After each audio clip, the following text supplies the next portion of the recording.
Ons gesels vanoggend met die hoof-ekonoom van Agbiz, Wandile Sihlobo, oor die belangrikheid van nuwe landboumarkte en die kopskuif in die verband. So good morning, Wandile, and thank you so much for joining us again on Groot Plaas.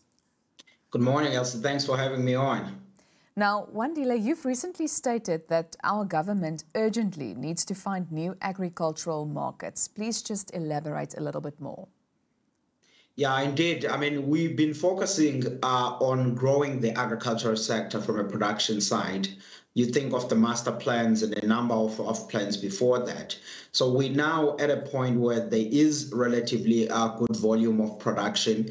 As a country, we are exporting roughly half of what we produce in value terms already as of 2021 numbers. Now, the question is to say, going forward, if production is to continue increasing, boosting inclusion, where should all of these products go to? And in our view at Agbiz, we think the likes of China, Japan, Saudi Arabia are some of the markets that we should be pushing, and in addition, India, and expanding really our access, particularly for the horticulture, wine, and meat products. So that's what we're looking at, and that's what we're talking about when we say we want to see more export markets. Now, what are some of the benefits within this regard, and what will the consequences be if they do not pay the necessary attention to this matter? Ideally, you want to farm when it is an environment that is generally will be able to sustain your business and be slightly profitable. And you do that by ensuring that you're producing products where there is a demand for those products.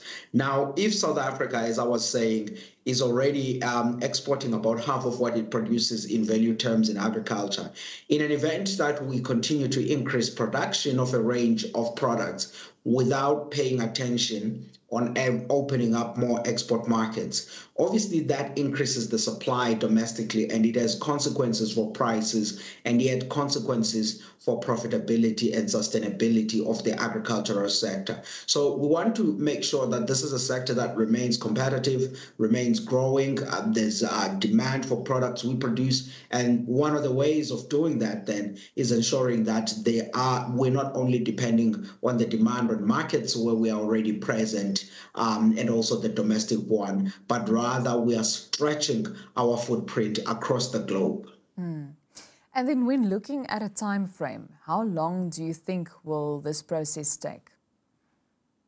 Negotiating trade deals, Elsie, it takes a while, and it depends on a country by country, region by region. We just heard, for example, of some of the recent products that have been opened up on China that they've taken +5 years, around about 8 years for some. So it will depend on the nature of trade deals and the nature of the countries that we are negotiating with. But ideally for us is to look at countries like, for example, Saudi Arabia. There is a strong demand for high quality products that South Africa produces in countries like that, and there isn't really competing domestic industries given where they are sitting. And I think those should be the priority countries where perhaps maybe the process could even take slightly shorter than we've seen happening in parts of Asia.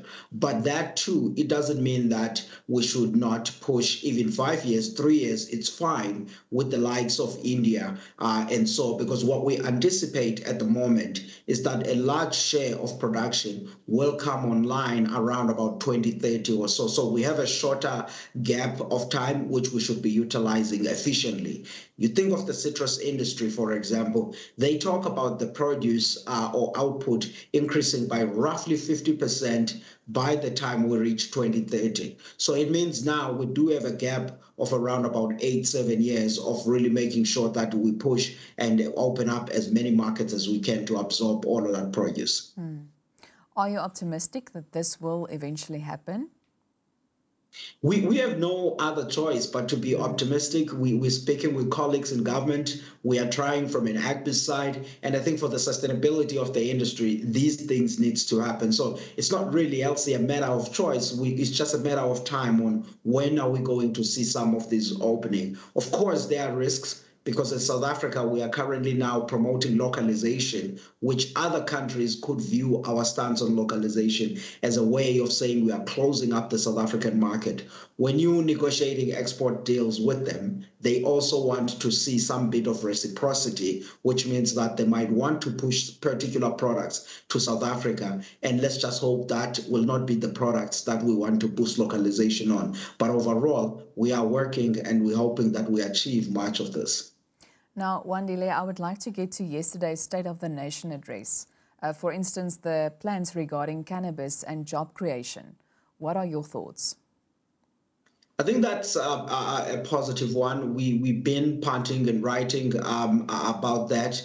And I think now what we will need to see is the legislative work that will be carried out by the necessary departments. It will make a dent as the president highlighted, parts of the former Transkei KZN, they have conducive climates for this crop, and there is a culture of growing some of this crop, and I think we could utilize on that. But the question will be to say, are there investors in the businesses that will actually be able to open up some processing facilities that is closer to those areas so that they can absorb the produce that will be produced in there. And another important thing will be the seeds, so that we are able to grow the variety of the cannabis that is actually needed for all sorts of industrial use. And I think those are all the details that will yet transpire as investors, farmers, and various people begin to engage and interpret the president's message.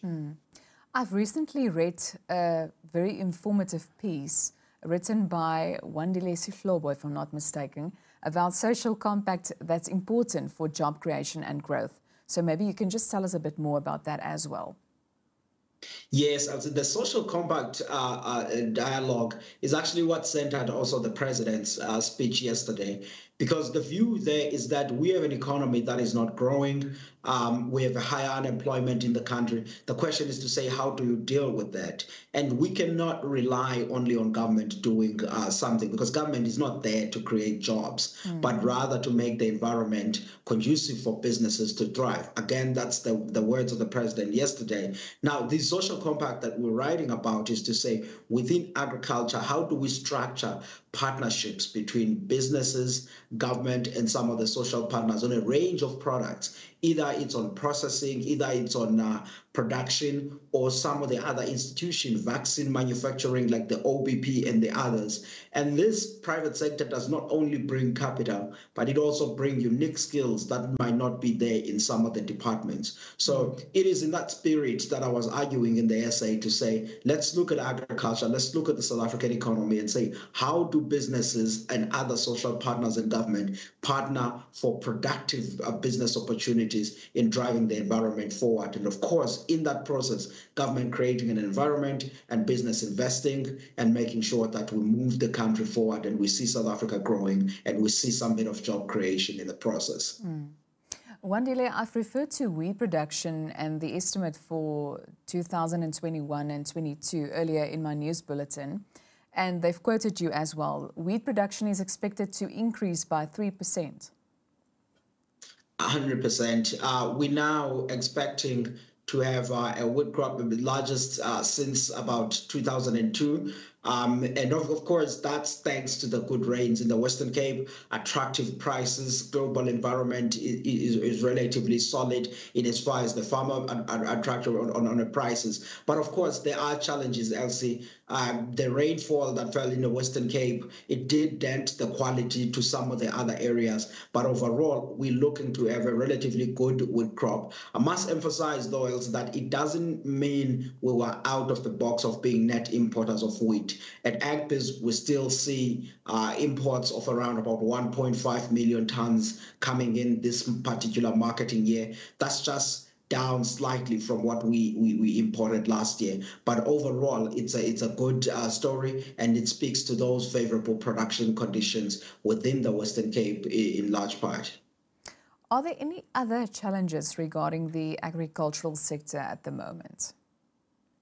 There's a range of challenges that the sector always struggles with. And one of those primarily is the logistics industry. And I was delighted when the president spoke about some of the plans that needs to be done at Transnet. because Transnet is actually the engine of this. The export story we referred to earlier will not be successful if we don't have a properly functioning logistics industry as well as the ports. And obviously the others is the municipalities, because we can speak as much as we like as people who are sitting in Pretoria and the national organizations, but the heart of the work and the actual delivery happens at the municipality level. And I think the colleagues at municipalities, if they can take to heart the message that is coming on from the political principals in Pretoria as well as us in business, and be open to partnership in improving infrastructure, roads, water, electricity delivery. Those are the first step of easing up the environment. Before then, the agricultural focused activities happen. But we really do need to sort out the logistics as well as the infrastructure, just the roads and the railway lines to move the products. Any thoughts on, the recent news referring to the minimum wage? The minimum wage, I mean, we've noted, we've seen that. Of course, when we saw the increases coming in last year, some of those were managed to be absorbed because there was a larger yield, there were relatively higher commodity prices in general. But we do feel that some of our colleagues, particularly within the fruit space, they are still particularly financially constrained, and some of these increases could somewhat increase their cost of operation on their side. But again, you're sitting with a country like South Africa, where there are a range of economic pressures from every citizen to say, how do you manage to survive? So it's a tough one, balancing the social costs that households need, which is hence leads to the increase in minimum wage, but at the same time, the sustainability of businesses who needs to have at least some bit of space, particularly those that were also hard hit by COVID, like the wine industry. Any opportunities that you would like to point out? There's a number of opportunities. The areas that I still see as the growth frontiers in South Africa's agricultural sector for me is the Eastern Cape, KZN, and Limpopo. And I think that looking into those provinces and saying what sort of partnerships can be made either with communities or with businesses that are already in those areas for expanding production and also expanding agro-processing. It's the one thing that I think we should also be looking forward to. And also just see when the master plans comes out from government, what opportunities will they be mapping to those areas. But I see those as the agricultural frontiers. There's still room for growth. There's still vast underutilized land, and it's still really in the arable areas, which I think agriculture and the agribusinesses should be looking at expanding their footprints there. Wandile, we've got like 30 seconds left, but a last message from your side. The last message from our side is that we are worried and monitoring what impact the recent floods have had on the sector. But in the long run, we still think agriculture is an important sector, which we should all be looking at for growth. Thank you so much for joining us this morning. Thank you. En dit was dan Wandile Sihlobo, hoof-ekonoom van Agbiz.